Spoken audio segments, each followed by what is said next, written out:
IIT का आध्यात्म के सिलसिले में बड़ी उसकी चर्चा हो रही है, क्योंकि एक आईआईटीएन व्यक्ति अब आध्यात्मिक दुनिया में चल पड़े हैं। लेकिन अभी जो हमारे साथ खड़े हुए हैं वो आईआईटीएन्स को पढ़ाने वालों में से एक हैं, प्रोफेसर रहे हैं आईआईटी दिल्ली में, और अब आध्यात्म ही एकमात्र रास्ता है जिसमें वो चल रहे हैं। अज्ञानता कोई पाप नहीं है, पर ज्ञान जितना है उसको स्वयं संपूर्ण सोचना या उसके बारे में ये समझना कि ये ज्ञान अपने आप में संपूर्ण है, वो पाप है। कोई कहता है मुझे ईश्वर की दर्शन हुआ है, कोई कहता है मुझे ईश्वर की प्राप्ति हुआ है, कोई कहता है मैं ईश्वर को परख चुका हूँ, पर ये सब अपने आप में संपूर्ण नहीं है। प्रयागराज महाकुंभ में भक्तों के आने का सिलसिला जारी है। 12 जनवरी से शुरू हुए और 26 फरवरी तक चलने वाले इस महाकुंभ में करीब 45 करोड़ श्रद्धालुओं के पहुंचने का अनुमान लगाया जा रहा है। लेकिन इस महाकुंभ में सबसे ज्यादा चर्चा में या तो साध्वी हर्षा रिछारिया हैं या फिर अभय सिंह आईआईटी वाले बाबा। इस बीच जब महाकुंभ में आईआईटी प्रोफेसर की एंट्री हो गई है। ये है शिवशंकर भट्टाचार्य, जो आईआईटी दिल्ली में प्रोफेसर रह चुके हैं, अब आध्यात्म का रास्ता अपना चुके हैं। शिवशंकर भट्टाचार्य ने विज्ञान, सनातन, यहाँ तक कि आईआईटी वाले बाबा सब पर बात की। आप जानते हैं कि इस समय आईआईटी का आध्यात्म के सिलसिले में बड़ी उसकी चर्चा हो रही है, क्योंकि एक आईआईटीएन व्यक्ति अब आध्यात्मिक दुनिया में चल पड़े हैं। लेकिन अभी जो हमारे साथ खड़े हुए हैं वो आईआईटीएन्स को पढ़ाने वालों में से एक हैं, प्रोफेसर रहे हैं आईआईटी दिल्ली में, और अब आध्यात्म ही एकमात्र रास्ता है जिसमें वो चल रहे हैं। बहुत स्वागत है आपका। नमस्कार जी। हमारे दर्शकों को अपना नाम भी बताइए। मेरा नाम शिवशंकर भट्टाचार्य है और मैं मार्ग पहुंच चुका हूं तो नहीं कह सकता हूं, पर मार्ग में चलने वालों में से एक हूं और अभी भी चले जा रहा हूं, और आशा है जब तक जीवित रहूंगा चलते रहूंगा जी। तो आप प्रोफेसर रहे हैं आईआईटी में? जी, हम प्रोफेसरी किए हैं आईआईटीज में और हम पढ़ा चुके हैं छात्रों को, जो कि विधिगत शिक्षा होता है वो मैं पढ़ा चुका हूँ। तो आपके सब्जेक्ट्स क्या रहे हैं? मेरा सब्जेक्ट्स ज़्यादातर power generation, turbines related, production of power बाइन्स फ्रॉम टर्बाइन्स, वो सब चीजों में मैंने पढ़ा। Electric and electricity wing of engineering. जी जी जी जी जी जी जी। तो ये इंजीनियरिंग खास तौर से क्या हम अभी आजकल आप जानते हैं कि एक बाबा हैं जो कि आईआईटी से पढ़े हुए हैं जी, अभय जी, और अब आध्यात्म की दुनिया में वो आ गए हैं। लोग ये भी जानना चाहते हैं कि वो जो माइंडसेट होता है इंजीनियरिंग वाला, जहाँ 2 × 2 = 4 होता है, जहाँ चीजें बाइनरी में देखी जाती हैं, या तो होती हैं या नहीं होती हैं, इस तरह की दुनिया से आने वाला जो व्यक्ति होता है वो आध्यात्म की दुनिया, जहाँ चीजें होती भी हैं और नहीं भी होती हैं, इस दुनिया में कैसे वो अपने आप को फिट कर पाता है? सबसे पहले एक सुधार करना चाहूंगा आपके बातों पे। इंजीनियरिंग हो या चाहे कोई भी साइंस हो, कोई भी साइंस इंक्लूडिंग एस्ट्रोनॉमी, हर जगह 2+2 4 नहीं होता है। अच्छा, अगर 2+2 पे सीमित रह जाता तो नहीं खोज, नहीं तकनीक, नहीं इक्विपमेंट्स, नहीं उपचार वगैरह या नया मेडिकेशन होता ही नहीं है। Right, it is the discovery of the unknown which creates no science. So what you are saying is science is not thus far, no further. There is always science is just like a path which a person follows, like many other people follow different paths. Same way spirituality is also a path which somebody follows, जो कि शायद दूसरे लोग वो follow नहीं करते। So you find this spiritualism also to be a science? Definitely yes. Spiritualism in itself, जब roots को देखा जाए यानी कि जड़ को देखा जाए, तो जड़ जहाँ था साइंस की जड़ भी वही है। और वो क्या है? वो है एनालिटिक्स, यानी कि analytical discussions and notations and discourses and debates. So whether it is science और it is spiritualism, the path is different but the process remains the same. So engineering is just an extension of science. Same way, spirituality is also an extension of science.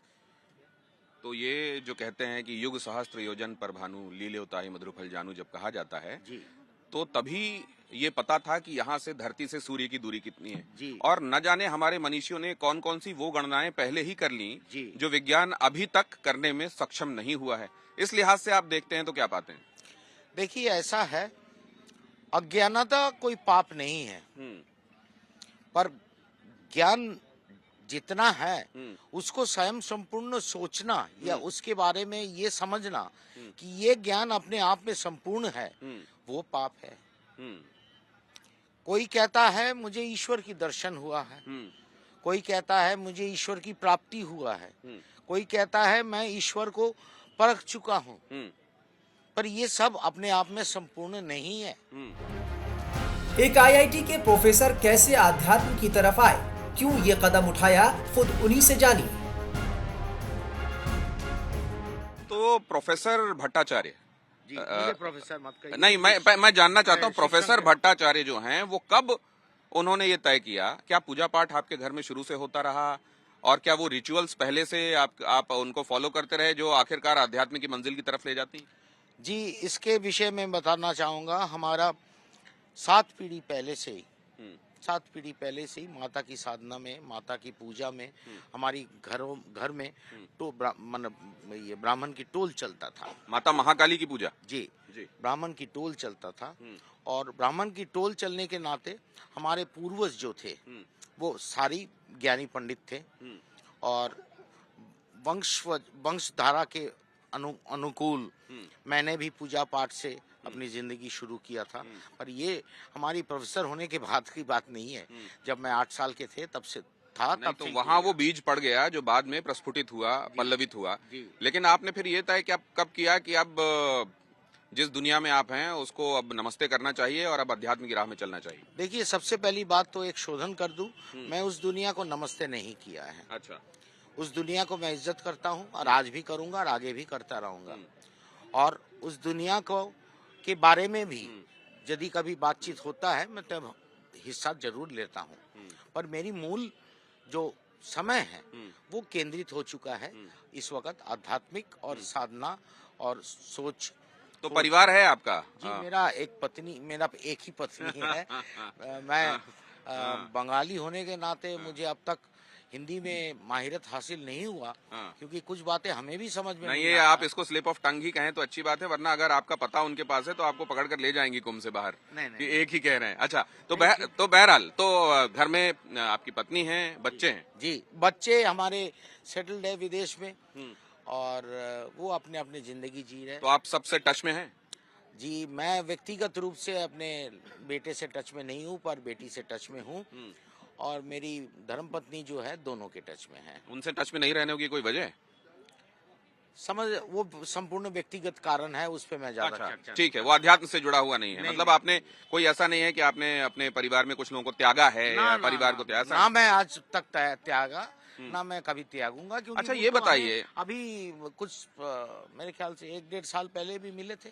तो संसार में रहते हुए आदमी day to day life की जो grind होती है, दुनियादारी जिसको कहते हैं, उस दुनियादारी में रहते हुए क्या वो आध्यात्मिक रह सकता है? संपूर्ण रूप से। मैं इस पे एक बात कहना चाहूंगा कि जो कहता है कि मेरे पास समय नहीं है, वो अपने आप को, सिर्फ अपने आप को नहीं, समाज को, अपने आप को, अपने परमेश्वर को झूठ बोल रहा है। क्योंकि हमारे को खाना खाने की समय निकाल लेते हैं हम, चाहे दिन में 1 बार हो, 2 बार हो, 3 बार हो, जैसे भी हो। हम शौच के लिए समय निकाल लेते हैं, उसी तरह हम चाहे तो परमेश्वर के लिए भी समय निकाल सकते हैं। बट मुश्किल ये बात है कि हर चीज को अगर हम जोड़े कि जिसको हम इंग्लिश में कहते हैं रिटर्न ऑन इन्वेस्टमेंट, तो रिटर्न ऑफ इन्वेस्टमेंट यानी कि मेरी वापसी क्या आ रहा है इसको करके, मुझे मिल क्या रहा है, वो सोच से जो आध्यात्मिकता पे जाता है या उस मार्ग पे चलने की कोशिश करता है, वो कभी सफल नहीं होता और वो बीच रास्ते में ही सोचता है। तो वो लोग जो मंदिर जाते हैं कि भगवान मुझे पास करा दो, भगवान मुझे नौकरी लगवा दो, या भगवान मेरा अमुक काम करा दो, मैं ये प्रसाद चढ़ाऊंगा, मैं तो एक ही बात कहना चाहूंगा, भगवान कोई किराने का दुकान नहीं है जी। 1 किलो साबुन दे दो, 2 किलो दाल दे दो, 1 टूथपेस्ट दे दो, 1 टूथब्रश दे दो। भगवान कोई किराने का दुकान नहीं है। अगर आप एकाग्र चित्त से उनकी नाम लेंगे तो भगवान आपको वो देगा जो आपको चाहिए। पर अगर आप मांगने के मूड में हो तो मांगने के लिए शारीरिक इंसान ढूंढिए। आईआईटी का आध्यात्म के सिलसिले में बड़ी उसकी चर्चा हो रही है, क्योंकि एक आईआईटीएन व्यक्ति अब आध्यात्मिक दुनिया में चल पड़े हैं। लेकिन अभी जो हमारे साथ खड़े हुए हैं वो आईआईटीएन को पढ़ाने वालों में से एक हैं, प्रोफेसर रहे हैं आईआईटी दिल्ली में, और अब आध्यात्म ही एकमात्र रास्ता है जिसमें वो चल रहे हैं। अज्ञानता कोई पाप नहीं है, पर ज्ञान जितना है उसको स्वयं संपूर्ण सोचना या उसके बारे में ये समझना कि ये ज्ञान अपने आप में संपूर्ण है, वो पाप है। कोई कहता है मुझे ईश्वर की दर्शन हुआ है, कोई कहता है मुझे ईश्वर की प्राप्ति हुआ है, कोई कहता है मैं ईश्वर को परख चुका हूँ, पर ये सब अपने आप में संपूर्ण नहीं है।